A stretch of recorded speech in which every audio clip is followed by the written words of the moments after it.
How to get 360 out of 360 in NEET entrance examination. सबसे ज्यादा बड़ा सवाल इस वक्त बच्चों के लिए नीट के मेरिट पर जुड़ा हुआ है। कॉन्टिन्यूसली पिछले कुछ सालों में जो मेरिट का ग्राफ है वो इंक्रीज हुआ है, कॉन्टिन्यूसली ग्राफ इंक्रीज हो रहा है। टॉपर्स की लिस्ट इस बार तो बहुत ही ज्यादा कमाल हुआ कि 100 आउट ऑफ 100 लोगों ने गेन किए हैं उस जगह पर। तो अब सबसे बड़ा सवाल ये खड़ा होता है कि सर आखिरकार हम ऐसा क्या करें कि जिससे कि बायोलॉजी के अंदर हमारे 360 आउट ऑफ 360 नंबर आ जाएं। तो सबसे पहला जो सवाल है वो ये है कि what's your approach towards the NEET exam. तुम्हारी अप्रोच आखिरकार है क्या नीट एग्जाम के लिए? किस अप्रोच पर तुम चल रहे हो? समझ में आ रही है बात? ये नहीं आ रही है? तुम्हारी स्ट्रेटजी क्या है? What's your strategy about the NEET exam? ठीक है, इन दोनों चीजों को क्लियर करना है। जब तक ये चीजें क्लियर नहीं होंगी उस वक्त तक नीट एग्जामिनेशन किसी कीमत पर नहीं निकल सकता। ये कोई छोटा मोटा खेल नहीं है, ये कोई छोटा मोटा प्रोफेशन नहीं है। डॉक्टर्स प्रोफेशन है बहुत बड़ी चीजों का। तो सर आखिरकार ऐसा क्या करें कि जिसकी वजह से हम अच्छे तरीके से अच्छा स्कोर कर सकें? और आपको एक बात बताता हूं, जिस वक्त आपके नंबर नीट एग्जामिनेशन में 360 या 350 से नीचे उतर कर आते हैं, यानी 340 आ जाते हैं, 330 आ जाते हैं, तो आप आज की कंपटीशन को देखते हुए उस रेस से पहले ही बाहर हैं। तो आपको सबसे पहले अपने बायोलॉजी के ऊपर बहुत शानदार तरीके से मेहनत करनी है, अच्छे तरीके से समझना है, अच्छे तरीके से उसको पढ़ना है। दूसरा सवाल ये खड़ा होता है sir what's I approach towards the NEET, कि हर हम किस तरीके से नीट की तरफ अप्रोच कर सकते हैं, किस तरीके से उसको अच्छा बना सकते हैं। तो देखो सबसे पहली चीज मैं तुम लोगों को बता रहा हूं, अपने कॉन्फिडेंस लेवल को कम मत होने दो। लेकिन ध्यान रखना, confidence is like a disaster. अगर ये एक्सेसिव हो जाता है तो एक्सप्लोजन कर देता है। ये बात ध्यान रखना, जब कंपटीशन एक्सप्लोजन करे, कॉन्फिडेंस एक्सप्लोजन करेगा उस वक्त बहुत ज्यादा दिक्कत आपको हो जाएगी। और विदाउट क्लियरिटी कॉन्फिडेंस कुछ नहीं है, आपके कंपटीशन को बेकार कर सकता है। ये चीज अपने माइंड में सेटल करनी है कि आखिरकार किस तरीके से हम बात करते हैं। बात बिल्कुल समझ लीजिए मेरी। उसके बाद अगर हम फर्दर बात करें कि sir why the biology is so important for the NEET entrance examination, तो इसके दो जवाब मेरे पास है। Biology is the most and the most scoring subject in the NEET entrance examination. Okay, NEET के एग्जाम में मोस्ट इंपॉर्टेंट सब्जेक्ट है, स्कोरिंग सब्जेक्ट है, पहली चीज। दूसरी चीज, the questions asked are straight forward. अगर आपसे आता है तो आप उन क्वेश्चंस को करेंगे, और आपसे अगर नहीं आता तो आप उन क्वेश्चंस को किसी भी कीमत पर नहीं कर सकते। वहां पर दो बातों में खत्म हो जाता है। वहां पर बैठ के साम धाम दंड विद फिजिक्स की तरह से वहां पे एप्लीकेबल नहीं करने पड़ते कि हाँ भाई ये नहीं तो ऐसे, ये नहीं तो ऐसे। कोई भी जुगाड़बाजी वहां पर एक्चुअली नहीं होती है।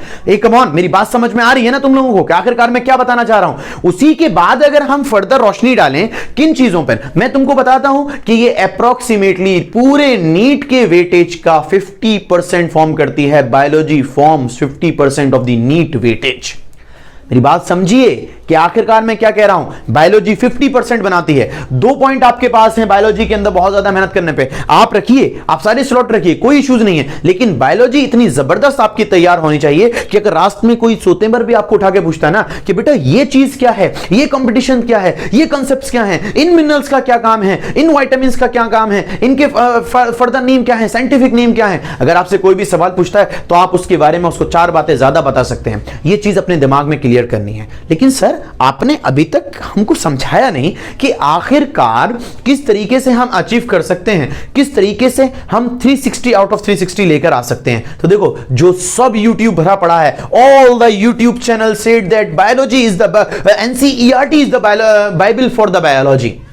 NCERT जो है वो बाइबल है। और अगर 2018 के पेपर का जब मैंने एनालाइज किया तो मैंने देखा कि अप्रोक्सीमेटली 86 क्वेश्चंस डायरेक्टली NCERT से पूछे गए हैं। लेकिन मैं ये नहीं कहता कि तुम NCERT को 10 बार पढ़ो, 12 बार पढ़ो, 18 बार पढ़ो। ये तो अल्लाह तौबा है, बिल्कुल बहुत ज्यादा गलत है, हद से ज्यादा गलत है। ये चीज बिल्कुल गलत है। कोई भी चीज कोई इंसान कैसे कह सकता है? मेरे तो ये बात समझ में नहीं आती।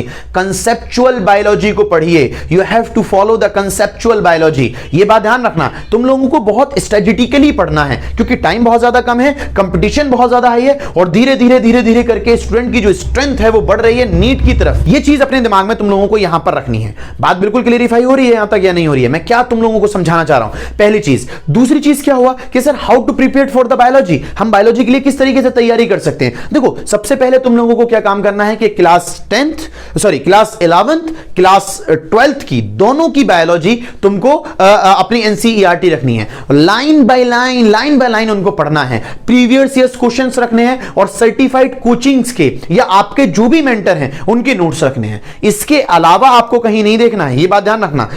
मैं एक चीज कहता हूं कि अगर आप 4 किताबें एक साथ पढ़ते हैं, ठीक है, वो बहुत बड़ी बात नहीं है, लेकिन जब आप एक ही किताब को 4 बार पढ़ रहे हैं, ये अपने आप में बहुत बड़ी बात होती है। ब्रूस ली एक मुक्केबाज थे, ठीक है, उन्होंने कहा कि मुझे उस इंसान से डर नहीं लगता जो 10,000 बार प्रैक्टिस करके आपका 10,000 तरीके से मारना जानता है, मुझे उस इंसान से डर लगता है जो एक ही चीज को 10,000 बार प्रैक्टिस कर आ रहा है। तो फोकस कीजिए अपनी कॉन्टिन्यूअस लर्निंग पर, अपनी रिवीजन स्ट्रेटजीज पर, क्योंकि कॉन्टिन्यूअस लर्निंग और रिवीजन स्ट्रेटजीज ही आपको नीट का मैदान पार करा सकते हैं और एमबीबीएस की सीढ़ियों तक चढ़ा सकते हैं। इन चीजों को थोड़ा सा दिमाग में उतारिएगा, ये कोई ऐसी हवाओं में बातें नहीं बता रहा हूं, बहुत सारी चीजों को एनालाइज करने के बाद, अपने पिछले 6.5 साल के एक्सपीरियंस के बाद मैं तुम लोगों को ये सारी चीजें शेयर कर रहा हूं। यहां तक बात समझ रहे हो? उसके बाद अगर हम फर्दर बात करते हैं कि सर आखिरकार how to read the NCERT, बहुत बड़ा सवाल हमारे सामने अभी है कि sir how to read the NCERT. अब लोग कहते हैं कि लाइन बाय लाइन पढ़ो, लाइन बाय लाइन पढ़ो, लाइन बाय लाइन पढ़ो,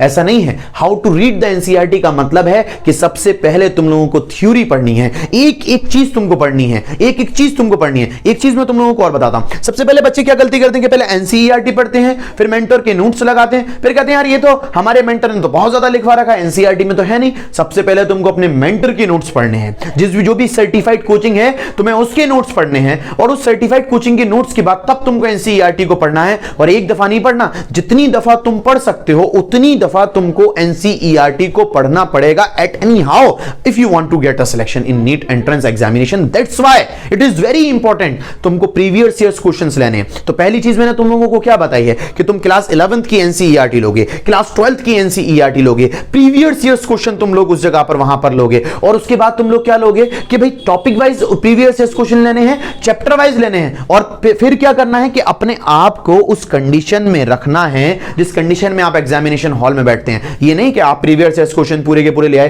पूरा नीट का पेपर एक साथ ले आए और उसको फिर तुम 5 घंटे में, 7 घंटे में, 8 घंटे में सॉल्व कर रहे हो, और फिर तुम कह रहे हो सर हमारे तो 90% से ऊपर जा रहा है, मैं I am the topper of this India, मैं इस इंडिया का टॉपर बनने वाला हूं अगले एग्जाम का। लेकिन ऐसा नहीं है, आपको फील करना है वही स्ट्रेस, वही टाइमिंग, वही कंडीशन। इतना पूरा तो नहीं कर सकते, लेकिन 50% जरूर तुम लोग कर सकते हो। हे कम ऑन, कितना कर सकते हो? 50% कर सकते हो। वहां बैठो, एक्चुअल टाइम लगाओ, एक्चुअल टाइम में पेपर सॉल्व करने की कोशिश करो, और अपने नंबर देखो कि कितने नंबर तुम्हारे निकल कर आए। जितनी ईमानदारी आपके एग्जाम के अंदर होगी उतनी खासियत आपके अंदर वहां पर कंटिन्यूअसली मौजूद रहेगी। यह चीज अपने दिमाग में कंटिन्यूअसली बसाकर रखिए कि आप जब तक हार्डवर्क नहीं करेंगे, यह बात ध्यान रखना कि नीट कभी नहीं निकलने वाला है। आप हार्डवर्क ही स्मार्टली करिए, स्मार्ट वर्क हार्डली मत करिए। ये मेरा मैं गोल्डन स्मार्ट स्टेटमेंट आपको देता हूं, work hard work, do hard work smartly, do hard work smartly, not the hard work is smartly.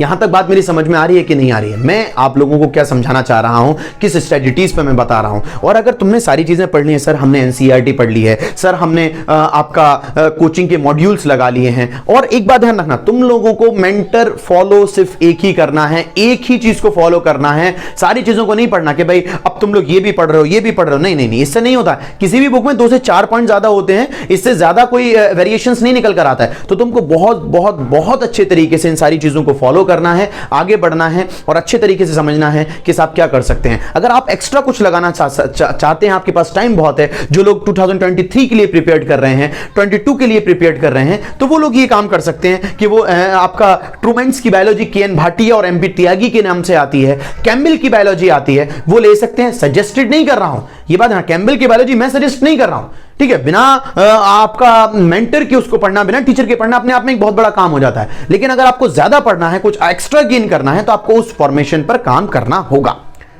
These are the strategy to clear the NEET। मेरा नाम है Anas Saifi, thank you very much for watching.